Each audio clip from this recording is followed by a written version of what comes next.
Já agora meto à conversa o secretário regional da Educação, porque está demasiado claro que há uma predisposição para a descentralização em marcha. Não sei como é que ela será feita na região, e isso é importante também que o diga, e qual é o cheque que acompanhará a descentralização.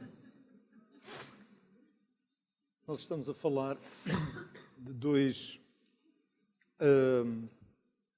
princípios que são ligeiramente diferentes, mas que simultaneamente têm provavelmente também algo em comum. E isso tem a ver precisamente com a descentralização em termos de Estado e regiões. Porque estamos a falar daquilo que é a descentralização de competências do Estado para os municípios, e esses não são regionalizados, portanto são princípios de Estado, e o que tem acontecido relativamente aqui a algumas competências é que o Governo Regional, e no que toca particularmente à educação, enquanto que há um conjunto de estruturas de apoio, nomeadamente ao nível das creches, que são da responsabilidade das autarquias, portanto, a nível nacional, aqui na região já são da responsabilidade do Governo Regional. E aquilo que nós temos procurado fazer, e aí parece-nos que o sistema deve ser integrado, e como está neste momento, em que há uma estrutura que é a Secretaria Regional da Educação, que tutelando todo o processo formativo e processo educativo, tem um projeto e consegue ter aqui um conjunto de princípios que são comuns a todos as crianças de todos os municípios. O que vai acontecendo, como nós tivemos aqui a oportunidade de ver, e bem, é que há um conjunto de municípios, e na generalidade dos municípios, que procuram não só desempenhar as funções que neste momento lhes estão adstritas, mas, acima de tudo, procurar responder de forma muito positiva aos constrangimentos que os seus concidadãos têm do ponto de vista da sua formação e da educação. E esse processo parece-nos que é extremamente benéfico e, atendendo também à exiguidade do nosso território, parece-nos mais eficiente. E isto, um exemplo muito simples, no caso, por exemplo, da Calheta, que é um concelho com uma área territorial muito significativa, provavelmente a maior da região, onde nós sabemos também que, do ponto de vista da operacionalidade, temos escolas hoje com um número muito reduzido de alunos, a gestão do ponto de vista desses espaços, seja ao nível dos recursos humanos, seja ao nível dos equipamentos, estando centralizado, torna-se muito mais fácil do que se eventualmente estivesse a cargo da autarquia, porque provavelmente, e por exemplo, teria uma situação tão complexa quanto esta, que era ter recursos humanos, sejam eles ao nível técnico-operacional, seja do ponto de vista docente, que depois poderiam não ter enquadramento. E num sistema regional conseguimos, portanto, ter esta mobilidade. Portanto, eu acho que aqui a forma como nós devemos olhar para este processo é aquela que tem acontecido, é uma proximidade do ponto de vista da gestão entre o Governo Regional e as autarquias, seja na gestão dos recursos do ponto de vista físico, seja do ponto de vista humano. Não lhes vai pedir mais nada? De momento... Não é porque há eleições em 2019, é porque é mesmo assim. Não, é porque neste momento, e como referi, portanto, não há o envelope para seguir, nem para é toda uma questão chegar. De envelopes. Nos Açores, como é que é, caro secretário regional? Esta descentralização está em marcha, também com as mesmas reclamações, ou há um poder regional que vai dando resposta a tudo? Muito obrigado e, de novo, boa tarde a todos. Eu creio que há que fazer aqui uma destrinça entre o que se passa no continente e aquilo que se passa nas regiões autónomas. E o grande ruído que tem havido nos últimos tempos em matéria de descentralização de funções educativas é um ruído que tem ocorrido fundamentalmente ao nível do continente e com apoios e com resistências. E porquê é que é diferente a realidade do continente e a realidade das regiões autónomas? Porque no continente há fundamentalmente dois poderes em confronto e que estão efetivamente muito distantes, o poder central, portanto, e o poder local. E por via também disso, a transferência de encargos e obviamente que também, portanto, de envelopes financeiros do poder central para o poder local é uma necessidade, mais do que isso talvez uma inevitabilidade. A situação nas regiões autónomas é relativamente diferente. Nós temos aqui poderes mais juntos. Nós continuamos, portanto, a ter a influência, portanto, do poder central, mas nós temos um poder regional e um poder, portanto, local relativamente próximos. Antes de mais, é preciso que, fundamentalmente, estes dois poderes, portanto, o regional e o local, estabeleçam, portanto, uma prática de cooperação, portanto, enfim, cotidiana. Isso é, efetivamente, portanto, o mais importante. De resto, apesar da maior proximidade que existe entre o poder regional e o poder local, não quero com isto dizer que não se justifica que haja, portanto, enfim, transferências de um para o outro. Há efetivamente encargos que são melhor executados pelas autarquias que estão mais próximas das populações e mais próximas das escolas do que propriamente pelo poder regional. Nos Açores ocorre o que aqui também foi relatado para a Madeira. Há municípios, não vou dizer que são os municípios todos, nós temos 19, mas há municípios e há cada vez mais municípios que fazem pela educação mais do que aquilo que estão legalmente, efetivamente, obrigados. Curiosamente, nós agora nos Açores, no âmbito da aprovação do último plano e orçamento da região, que ocorreu, portanto, na semana passada, assumimos, em termos regionais, uma função que quer um, quer outro autarcas aqui assinalaram, portanto, como ações que estão a ser desenvolvidas nas câmaras e que também o são nos Açores por algumas câmaras. E o que é que nós efetivamente fizemos? Nós acertamos no Parlamento, aliás foi uma proposta de um partido da oposição, concretamente do CDS, acolhida, portanto, pela maioria, colocada, portanto, em orçamento, ou seja, nós vamos premiar, portanto, todos os alunos que entram, portanto, no ensino superior. Porque, como eu disse há bocado, o êxito maior ou menor das nossas regiões depende da aquisição, portanto, enfim, de aprendizagens. E quanto mais elevadas sejam as aprendizagens, melhores. Uma forma, portanto, enfim, de combater a pobreza, e nós estamos nos Açores muito empenhados no combate à pobreza, uma forma de combater a pobreza é pôr as pessoas a estudar e a estudar cada vez mais. É pôr as pessoas, portanto, a fazerem a escolaridade obrigatória, mas na medida do possível a fazê-las transitar também para o ensino superior. Vejo aqui, portanto, práticas que eu considero muito positivas por parte destas duas câmaras que aqui estão representadas e que nós, portanto, agora nos Açores, portanto, assumimos na globalidade, embora ocasionalmente algumas câmaras o já fizessem.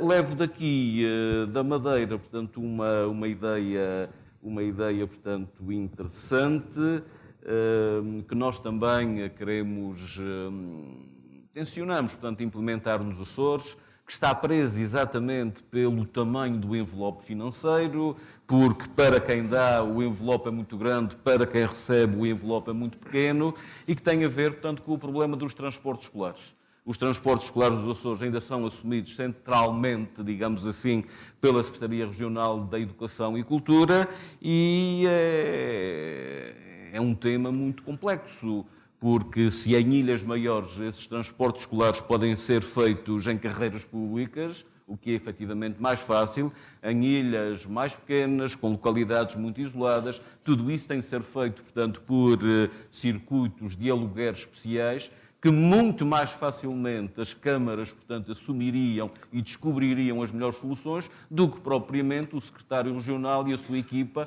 que está sediado, portanto, numa das ilhas. E aqui há também uma diferença, e já estou se calhar a fugir um pouco ao tema. Nós estamos aqui todos juntos, Madeira, Açores, Canárias. Porquê? Porque teoricamente somos iguais. É verdade, nós temos características comuns, aliás foram recordadas logo no século XVI pelo Gaspar Frutuoso, quando escreveu As Saudades da Terra, e escreveu sobre 4 arquipélagos, Açores, Madeira, Canárias e inclusivamente Cabo Verde, não se perdia nada também se aqui efetivamente estivessem. Mas as nossas realidades, apesar de tudo, também são muito diferentes. Portanto, eu tenho um arquipélago dividido, portanto, enfim, por 9 ilhas. O Jorge está numa realidade diferente. A Madeira, portanto, é uma ilha, portanto, com um apêndice. Tudo isto tem vantagens e desvantagens. Caro secretário, Eu pensei que na Madeira não havia rivalidades. temos manchete para amanhã. Eu pensei que na Madeira não havia rivalidades, pensei que as rivalidades eram todas nos Açores e eu uma das principais vítimas porque nos Açores sou natural da Terceira, vivo em São Miguel há 40 anos e em São Miguel, para ser equiparado aos da Terra, não posso dar 100%, tenho de dar 120% e quando chego à Terceira, à minha terra, sou sempre considerado um traidor. Mas queria apenas dizer uma coisa, há efetivamente realidades diferentes, nós temos um arquipélago muito mais dividido, a Madeira não tem, e a realidade das Canárias, por exemplo, acho que é também muito diversa da nossa, nomeadamente no ensino superior. Creio que no ensino superior as Canárias não se confrontarão com os problemas que nós temos, porque o efetivo populacional é efetivamente imenso e o nosso é minúsculo. Obrigado.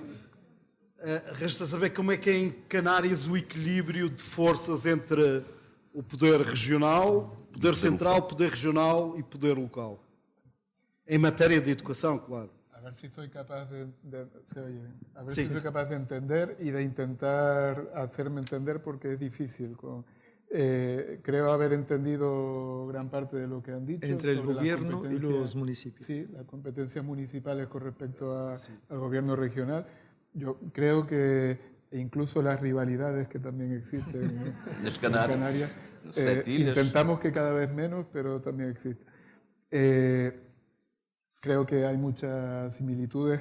Este tipo de foros, además, son muy interesantes porque permiten conocer esas realidades tan similares que luego pueden dar lugar a reflexiones conjuntas para soluciones conjuntas también en el marco de nuestra también identidad europea y de ultraperiferia.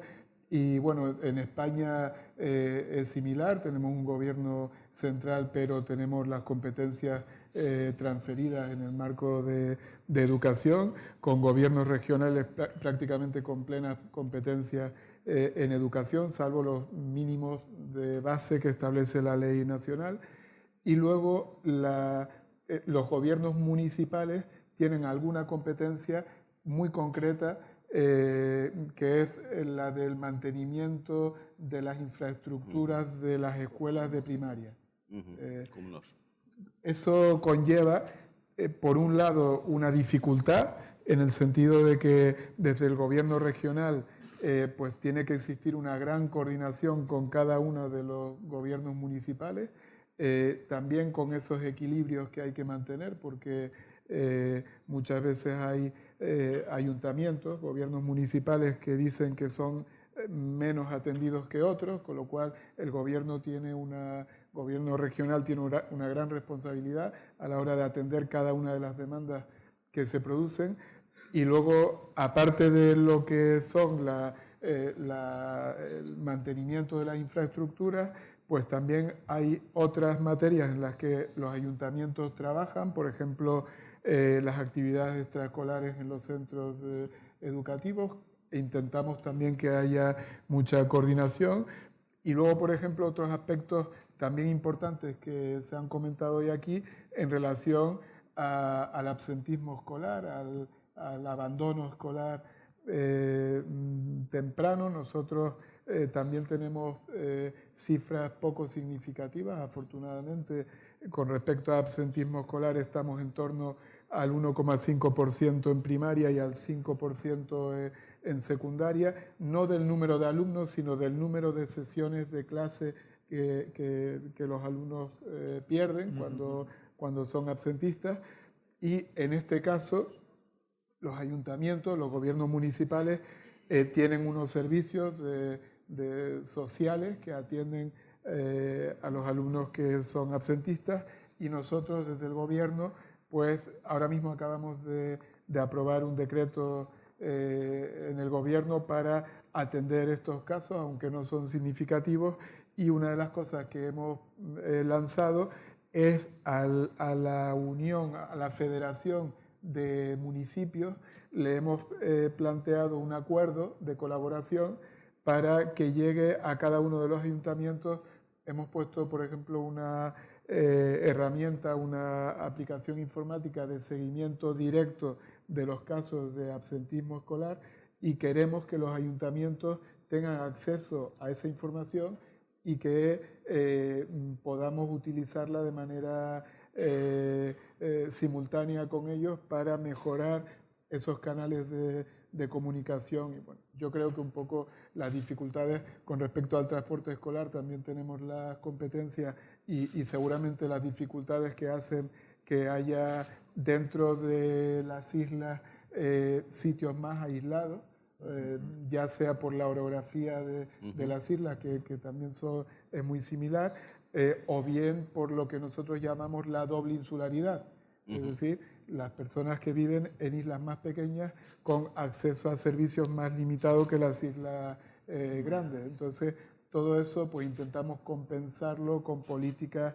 económicas, con presupuestos, con ayudas de movilidad, incluso cuando, por ejemplo, los alumnos que se tienen que desplazar a las universidades que están en las islas grandes. Y bueno, pues es un trabajo que creo que es muy similar al que tienen que hacer en el resto de la região. Gracias. Se me permite, certamente não falaremos só deste assunto aqui Não, neste eu ia debate. introduzir uma outra questão. Exato, mas é uma coisa muito, muito rápida. Eu creio que em matéria de descentralização ou em matéria de municipalização de encargos, portanto, enfim, de ensino, na generalidade, aquilo que se tem feito é muito positivo. Eu acho que o problema é fundamentalmente outro. O problema vai chegar a quando debatermos quem é que coloca os professores, quem é que paga os professores e os professores perante quem é que vão ser responsáveis. Aí é que o problema se vai efetivamente colocar.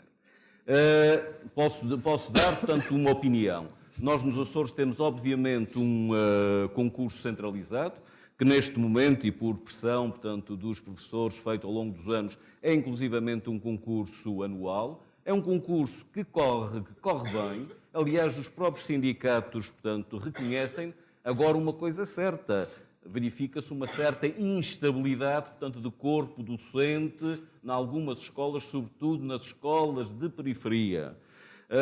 Defende-se, eventualmente, um sistema misto, ou seja, um concurso centralizado, mas simultaneamente a possibilidade das escolas localmente fazerem, portanto, enfim, contratações. Eu acho que este é que é o grande problema se um dia, aqui nos Açores, como está a acontecer no continente, tivermos de discutir e tivermos de decidir sobre colocação de professores, pagamento de professores. Isso é o problema-chave. Bem, pode ser um tema para a próxima novas conferências do Casino, professores e educação, dá para abordar isso tudo. Mas o secretário lançou aqui o tema do drama demográfico. Eu queria saber nos vossos conselhos e nas vossas autarquias que planos estão a ser delineados para combater ou dourar a pílula em termos do impacto que toda esta realidade terá nas vossas vidas e na vossa gestão autárquica. Como é do conhecimento de todos vós, Câmara de Lobos ainda é um concelho com muitos jovens. E qual é o segredo? São casais jovens, são pessoas jovens que vivem em Câmara de Lobos e continuam a apostar na maternidade. Portanto, em termos concelhios, nós ainda estamos bem. Aconteceu uma fusão ou outra, mas porque a tendência também acontece em Câmara de Lobos, mas ainda somos o concelho mais jovem, ainda temos um concelho rejuvenescido. Portanto, isso tem acontecido mais ao nível das freguesias. Não poderá ser uma medida de âmbito concelhio, uma vez que nós temos a freguesia de Câmara de Lobos, em que a maternidade ainda não é um problema, portanto, nós ainda temos muitas crianças que nascem anualmente.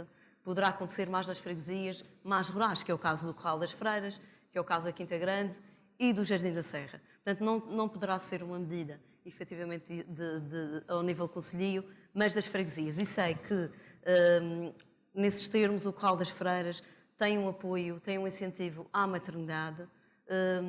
As outras freguesias estão a pensar também fazê-lo, mas, por enquanto, em Câmara de Lobos nós temos, neste momento, 20 escolas.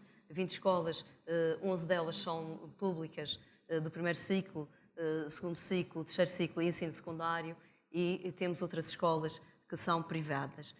Não, por aquilo que me têm dito, desde 2015, que tem havido um aumento na creche e no pré-escolar, o que é um bom indicador para a Câmara de Lobos, continua a ser um bom indicador para a Câmara de Lobos, e apesar dessa tendência, ainda estamos bem de saúde e continuamos a manter o Conselho como queríamos, e é por isso que o nosso maior potencial é o humano, referiu o Nuno e bem, portanto o nosso maior potencial é o humano e nós vamos sempre investir no nosso potencial. Na Calheta o cenário é diferente. Num contexto destes, obviamente que ninguém vem para aqui com expectativas de dourar a pílula.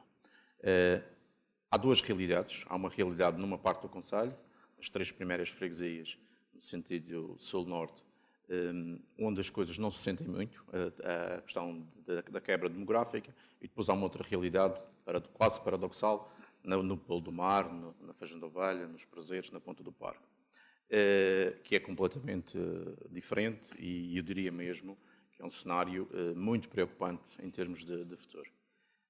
Mas ouvindo os jovens, e daqueles 200, 220 neste momento que nós conversamos todos os anos, por quem vai ser pai ou mãe daqui a nada, ou daqui a 10 anos, já nasceu, ou daqui a 20, já nasceu, já estão aqui. Nós temos que, acima de tudo, perceber que as coisas mudaram. Mas mudaram completamente.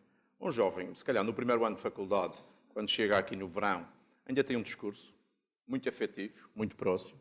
Com sotaque, Ele no segundo ano já faz Erasmus. com menos sotaque. E no terceiro ano e no quarto, ele é outra pessoa. Já fala línguas. Felizmente ele é outra pessoa.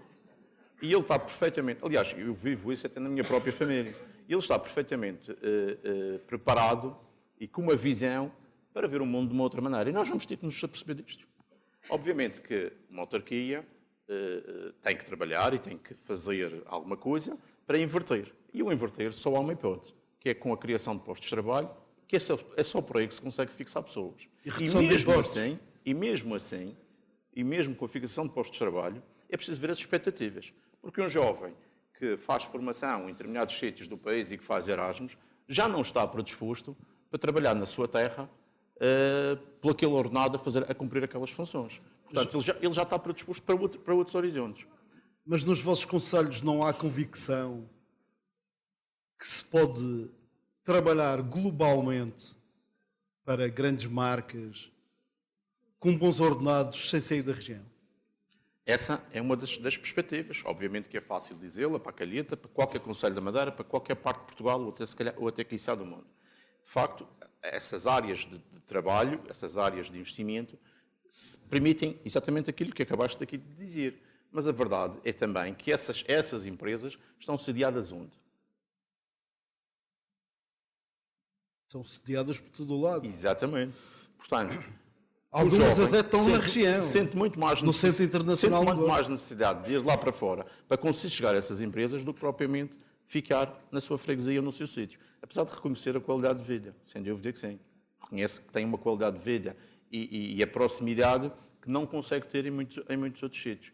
Agora, a capacidade, aquilo que o Sr. Secretário de Educação há bocado dizia, é que nós formamos, e isto é paradoxal, formamos para muitas vezes pô-los noutros sítios a custo zero.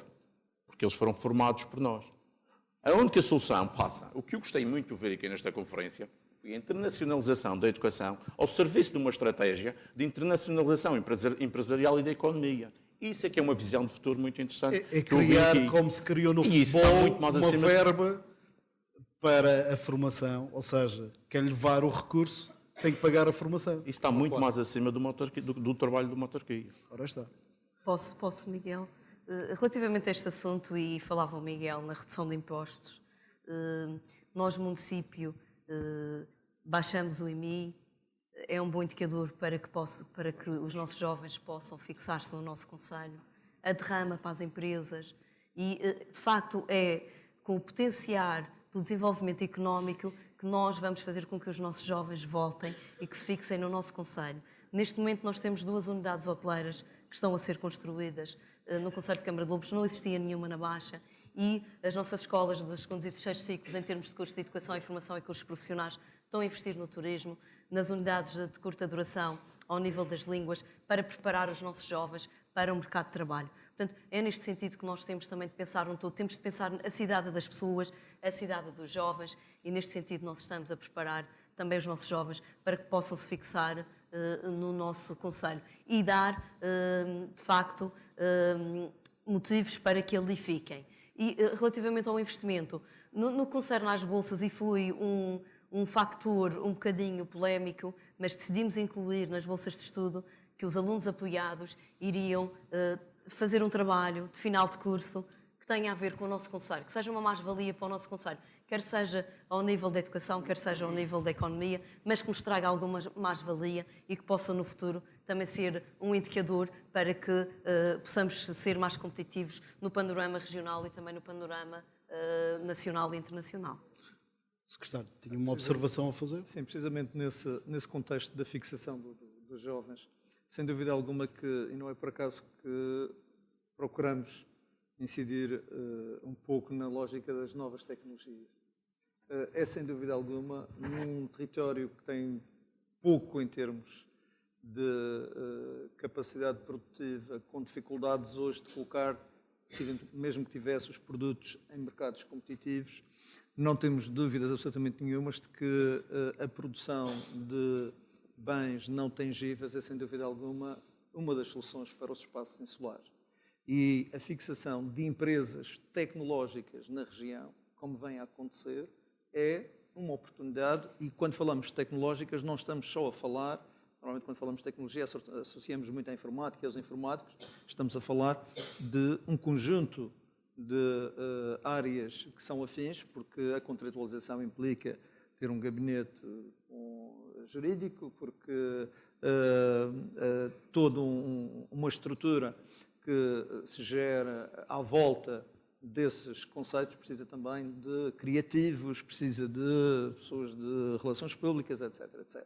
E nós estamos a falar na ordem das centenas de pessoas. Só para ficarmos com uma ideia, até 2020, e é já ali ao lado, a Europa precisa de 900 mil programadores. Portugal precisa de 150 mil, mas não temos. Nem vamos ter tempo para formar, nem vamos tê-los efetivamente para o emprego. Isso significa que tanto a Europa como o país, e obviamente a região, porque já têm muitas empresas também tecnológicas que não conseguem encontrar essas soluções no mercado regional, mas que procuram absorver esse tipo de recursos, vamos ter que ir buscá-los a algum lado. O que é preciso nós termos presente é que a fixação das pessoas, como disse aqui o Nuno e bem, resulta daquilo que possa corresponder à concretização das suas expectativas. Expectativas do ponto de vista profissional, do exercício da profissão, que não é só o ter um trabalho, significa estar num contexto de atualização, num contexto concorrencial, e os jovens hoje estão predispostos para essa concorrência e, simultaneamente, associado a isso, a qualidade de vida que os espaços insulares hoje têm como mais-valia. Muito bem. Posso? Desculpa, só um bocadinho. Vão preparando as perguntas. A questão da redução de impostos, muitas vezes, que são bandeiras, e dos apoios sociais, que são bandeiras, muito, enfim, dá boas manchetes, muitas vezes, e compreendo isso. Nós estamos, neste momento, em termos de matérias de impostos municipais, no mais baixo possível, em alguns casos, há autarquias a devolverem o IRS todo. Sim, exatamente. Portanto, as autarquias que devolvem os IRS todos, e não quero particularizar ninguém. Ora, está vejam dá uma boa acontecer. campanha para aquele. Vejam que venha ver, nós devolvemos tudo. Vejam, nós estamos a devolver 40% de IRS. 40% de IRS. Vamos ver as autarquias que devolvem 100% de IRS. Qual é a evolução demográfica dessas autarquias nos últimos 5 anos? Qual é a tua percepção? Não é a percepção, são os dados. Não, mas de ver. qual é? Na calheta. Continua a descer. Não. O que eu estou a dizer é que não é, a questão da redução de impostos por si só é uma falsa questão. Além de retirar orçamento ao município, cumprimentando sempre com o chapéu alheio, que é o Governo da República, toma a iniciativa de baixar o IMI, devolver o IMI, de criar este ou aquele tipo de incentivo, dependendo da idade da casa, enfim, há aqui várias coisas que podemos falar, e retira, não sai do orçamento da Assembleia da República, no orçamento da República, sai do orçamento do respectivo município. Então, é ele que a apera. solução é um kit babé? As medidas sociais são medidas que devem ser sempre implementadas e acompanhadas. Sempre. Não são as únicas. É preciso criarmos o Centro Internacional de Negócios da Madeira, por exemplo. Porquê é que tantas vezes é tão maltratado na opinião pública? Aqui temos sim. Continental. Aqui temos sim. Porquê é que não é mais acarinhado politicamente em determinados momentos? Quando depende de estratégias nacionais e europeias. Aqui temos sim um espaço onde podemos dar respostas às expectativas dos jovens madeirenses que formamos, e bem, muitas vezes nas melhores universidades deste país e até em universidades internacionais, e aqui podemos lhes dar respostas concretas, com salários à altura daquelas que são as expectativas que eles trazem e da formação que trazem. Muitas vezes queremos continuar a tratar este assunto como um assunto de... A questão do centro é simples, não é uma causa nacional, está tudo explicado.